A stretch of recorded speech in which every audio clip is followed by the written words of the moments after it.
કેમ છો મિત્રો? આજે એક બીજો પ્રશ્ન જોઈ લઈએ. પ્રશ્ન છે 1250 રૂપિયાનું 5%ના દરે 219 દિવસનું સાદું વ્યાજ કેટલું થાય? હવે આપણને ખબર છે સાદું વ્યાજ શોધવાનું સૂત્ર છે I બરાબર PRN/100. અહીંયા આપણને પ્રિન્સિપલ આપેલું છે 1250, રેટ ઓફ ઇન્ટરેસ્ટ આપેલું છે 5% અને નંબર ઓફ યર્સ પણ અહીંયા આપણને દિવસમાં આપેલું છે. એટલા માટે આપણે 219/365 લખીશું. 219 દિવસનું શોધવાનું છે એટલા માટે. હવે પી આપણને આપેલું છે 1250, રેટ ઓફ ઇન્ટરેસ્ટ આપેલું છે 5, નંબર ઓફ યર્સ 219/365 અને નીચે લખીશું 100. હવે 0 કટ 5 દુ 10, એવી જ રીતે હવે જોઈશું કટ થાય છે. સાદું રૂપ આપીને લખીશું 25 × 5, 25×5 125. હવે 219નું તો સાદું રૂપ ના અપાય, છેદમાં 2 × 73/5. હવે 5 ગયું, વધ્યું 25 × 219. હવે જોઈશું 219ને 73 દ્વારા ભાગી શકાય કે નહીં. 219 ભાગ્યા 73, 7 × 7, 7 × 2 = 14, 7 તાલી 21, એટલે અને 3 તાલી 9, 73 તાલી 219. તો 73ને 73 દ્વારા ભાગી શકાય છે. અહીંયા વધશે 3. હવે જોઈશું 25 તાલી 75, ઉપર વધેલા છે 75, નીચે વધેલા છે 2. 75 ભાગ્યા 2, 75 ભાગ્યા 2 કરીશું, 2 તાલી 6, 2 સતામ 14 અને 0.5. તો આપણો જવાબ કેટલો આવશે? 37.5. બીજો એક પ્રશ્ન જોઈ લઈએ. પ્રશ્ન છે ચોરસના વિકર્ણોની લંબાઈ 4.8 મીટર હોય તો તેનું ક્ષેત્રફળ શોધો. 4 ઓપ્શન આપેલા છે. A બરાબર 11.45, B બરાબર 12.52, C બરાબર 10.42, D બરાબર 11.52. હવે આપણે જાણીએ છીએ ચોરસનું ક્ષેત્રફળ બરાબર L × L, એટલે કે લંબાઈ ગુણ્યા લંબાઈ, Lનો વર્ગ. એવી જ રીતે ચોરસનું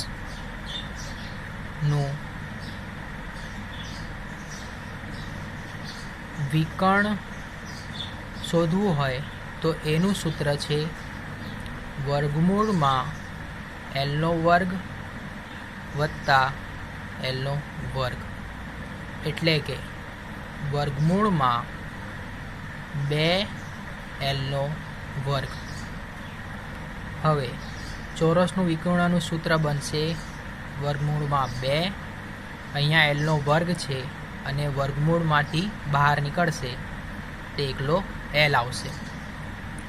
તો ચોરસનું ક્ષેત્રફળનું સૂત્ર છે Lનો વર્ગ અને ચોરસના વિકર્ણનું સૂત્ર છે 2 વર્ગમૂળમાં 2 ગુણ્યા L. આપણને અહીંયા વિકર્ણની લંબાઈ આપેલી છે, એટલે કે ચોરસનું વિકર્ણ કેટલું આપેલું છે? 4.8. તો આપણને લંબાઈ L મળી જશે. 4.8 બરાબર વર્ગમૂળમાં 2 L. L શોધવા માટે વર્ગમૂળમાં 2 જે છે એ બરાબરની લેફ્ટ સાઈડ આવશે તો L બરાબર થશે 4.8 છેદમાં વર્ગમૂળમાં 2. હવે ચોરસનું ક્ષેત્રફળ શોધવાનું છે. આપણને L મળી ગયો. પછી ચોરસનું ક્ષેત્રફળ બરાબર Lનો વર્ગ એટલે કે 4.8 ગુણ્યા 4.8 છેદમાં વર્ગમૂળમાં 2 ગુણ્યા વર્ગમૂળમાં 2. 4.8 ગુણ્યા 4.8નું ગુણાકાર કરીશું અને વર્ગમૂળમાં 2 અને વર્ગમૂળમાં 2 આ બંનેનો ગુણાકાર થાય તો એનો જવાબ આવશે 2. એવી જ રીતે 2 ભાગ્યા 4.8 કરીશું તો આવશે 2.4. 4.8 ગુણ્યા 2.4 કરીશું એટલે કે 48 ગુણ્યા 24. એકમનું 0, 8 દુ 16 નો 6, વધી પડી 1, 4 દુ 8 અને 1 9. એવી જ રીતે 8 ચોક 32, 32 નો 2, વધી પડી 3, 4 ચોક 16, 17, 18, 19. 2, 9 ને 6 15 નો 5, વધી પડી 1, 9 ને 1 10 ને 1 11. હવે પોઈન્ટ કેવી રીતે મૂકીશું એ જોઈ લઈએ. પાછળથી ગણવાનું શરૂ કરીશું. 0.8ની પહેલાં એક પોઈન્ટ હતું અને 2.4ની વચ્ચે એક પોઈન્ટ હતું. તો પાછળથી ગણીશું 1 અને 2, એકમ અને દશક. એકમ અને દશકની આગળ પોઈન્ટ મૂકીશું. આપણો જવાબ આવશે 11.52. એક બીજો પ્રશ્ન જોઈ લઈએ. શંકુનું ઘનફળનું સૂત્ર જણાવો. 4 ઓપ્શન આપેલા છે. 4/3 પાઈ આરનો વર્ગ h, b બરાબર 1/3 પાઈ આરનો વર્ગ h, c બરાબર પાઈ આર એલ, d બરાબર 2/3 પાઈ આરનો વર્ગ h. હવે મિત્રો આપણે જાણીએ છીએ કે વર્તુળનું ક્ષેત્રફળ શોધવા માટેનું સૂત્ર છે પાઈ આરનો વર્ગ.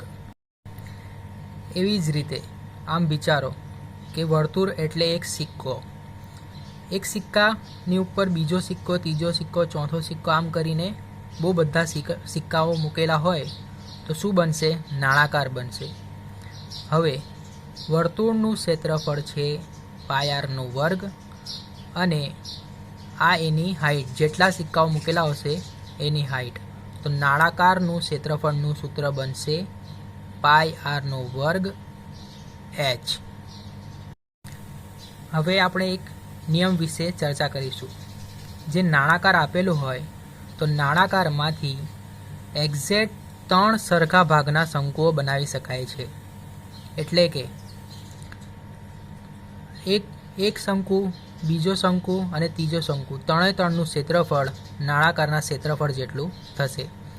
હવે આપણે નાળાકારનું સૂત્ર તો જાણીએ છીએ, એને 3 હિસ્સા કરી નાખીશું તો આપણને શંકુનું ક્ષેત્રફળ મળી જશે. શંકુનું ક્ષેત્રફળનું સૂત્ર આવશે 1/3 પાઈ આરનો વર્ગ h. બીજો એક પ્રશ્ન જોઈ લઈએ. આપણી જોડે ક્રમચયનો પ્રશ્ન આપેલો છે.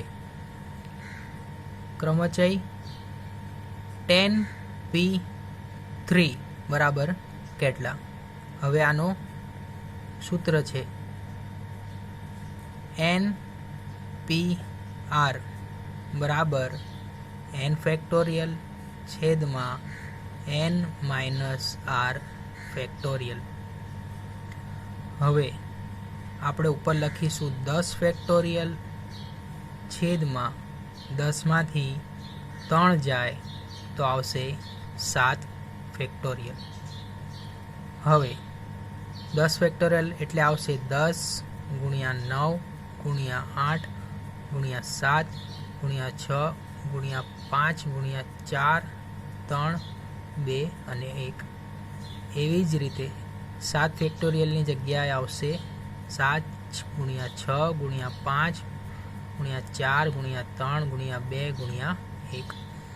હવે કટ થઈ જશે 7 અને 7, 6 અને 6, 5 અને 5, 4 4, 3 3, 2 2, 1 1. 10 9 90 અને 90 × 8 જવાબ આવશે 720. બીજો એક પ્રશ્ન જોઈ લઈએ. એક પાસો ફેંકવાથી 5 આવવાની સંભાવના કેટલી? 4 ઓપ્શન આપેલા છે. 1/5, બી બરાબર 5/6, સી બરાબર 1/6, ડી બરાબર 1. હવે ઉત્તર જોઈ લઈએ. એક પાસો જ્યારે આપેલો હોય તે પાસાની ઉપર 6 સાઈડ હોય. એક સાઈડ પર 1, બીજી સાઈડ પર 2, ત્રીજી સાઈડ પર 3, ચોથી સાઈડ પર 4, એવી રીતે 6 સુધી ટપકાઓ હોય છે. સંભાવનાનું સૂત્ર છે સાનુકૂળ પરિણામો છેદમાં કુલ પરિણામો. હવે આપણો પ્રશ્ન છે પાસો ફેંકવાથી 5 આવવાની સંભાવના. હવે ટોટલ કેટલા પરિણામો છે? 6. કારણ કે 6 માંથી કોઈ પણ ઉત્તર આવી શકે. અને 5 કેટલી વખત આવી શકે? ફક્ત 1 વખત. તો આપણો ઉત્તર શું આવશે? 1/6. એવી જ રીતે અહીંયા કોઈ પણ સંખ્યા આપેલી હોય, 1 આવવાની સંભાવના, 2 આવવાની સંભાવના, 3 આવવાની સંભાવના, તો બધાનો જવાબ શું આવશે? 1/6. કારણ કે 1 પણ એક જ વાર આવી શકે અને કુલ પરિણામો કેટલા છે? 6. બીજો એક પ્રશ્ન જોઈ લઈએ. પ્રશ્ન આપેલો છે GTIRKP.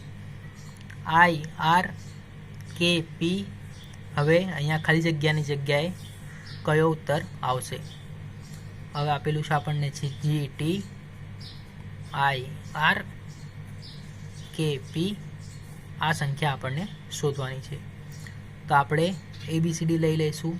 G, પછી આવશે H, I, અહીંયા આવશે J, K. G H I J K L. તો અહીંયા આવશે M. હવે પાછળથી જોઈશું. TRP એટલે PRT. તો M પછી N પછી O, P, Q, R, S, T. G H I J K L M. M પછી પાછળથી જઈશું N O P Q R S T. તો આપણો ઉત્તર શું આવશે? M N. હવે બીજો એક પ્રશ્ન જોઈ લઈએ. પ્રશ્ન આપેલો છે G2X J4V M8T ખાલી જગ્યા S32P. હવે આપણે અહીંયા જોઈ શકીએ છીએ વચ્ચેની જે સંખ્યા છે એ 2 દુ 4, 4 દુ 8, 8 દુ 16, 16 દુ 32. એટલે આપણને ખબર પડી જશે કે આ બે ઓપ્શનમાંથી કોઈ પણ એક ઓપ્શન આવશે. હવે G H I J K L M N O P Q R S. તો અહીંયા કયો ઓપ્શન આવશે? P. હવે આ બંનેમાંથી કયો ઓપ્શનનો આન્સર આવશે? R. P 16 અને અહીંયા છે R. એકવાર પાછળથી બી ચેક કરી લઈશું. P Q R S T U V W X. P Q R S T U V W X. એટલે આપણો જવાબ કયો આવશે? B. હવે બીજા બે પ્રશ્ન જોઈ લઈએ. જેવી રીતે શાહી અને કલમની જોડી છે એવી રીતે લોહી અને કયા વસ્તુની જોડી આવશે? શાહી શાના અંદર ભરેલી હોય? કલમની અંદર. તો લોહી શાની અંદર ભરેલું હોય? નસની અંદર.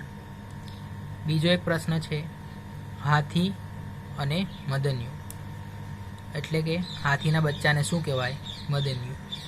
એવી જ રીતે ઊંટનું જે બચ્ચું હોય એને શું કહેવાય? બોતડું. તો આપણો જવાબ શું આવશે? બી. બીજો એક પ્રશ્ન જોઈ લઈએ. પ્રશ્ન છે, ઇન્સ્ટિટ્યુશનલાઇઝ પરથી કયો શબ્દ બનતો નથી? 4 અલગ અલગ સ્પેલિંગ આપેલા છે.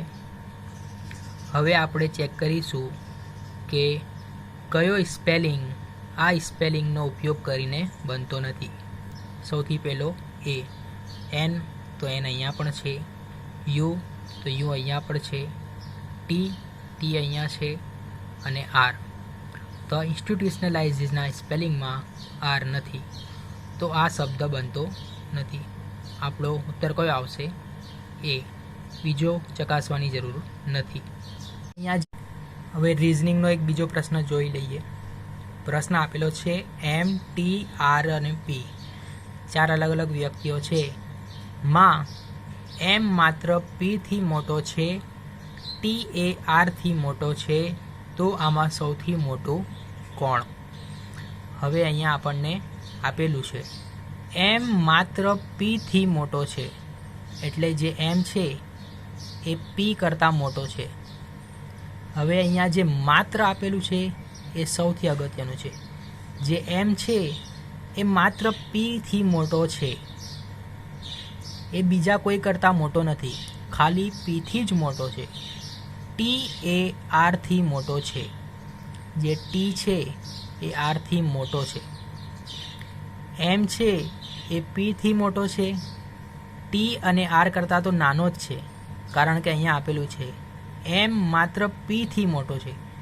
એમ માત્ર અને માત્ર પીથી જ મોટો છે, ટી અને આરથી મોટો નથી. અને ટી એ આરથી મોટો છે. ટી આરથી મોટો છે એટલે ટી ઉપર આવશે અને આર નીચે. તો આ બધામાં સૌથી મોટું કોણ? તો આ બધામાં સૌથી મોટો કોણ આવશે? ટી. આપણો જવાબ શું આવશે? ડી.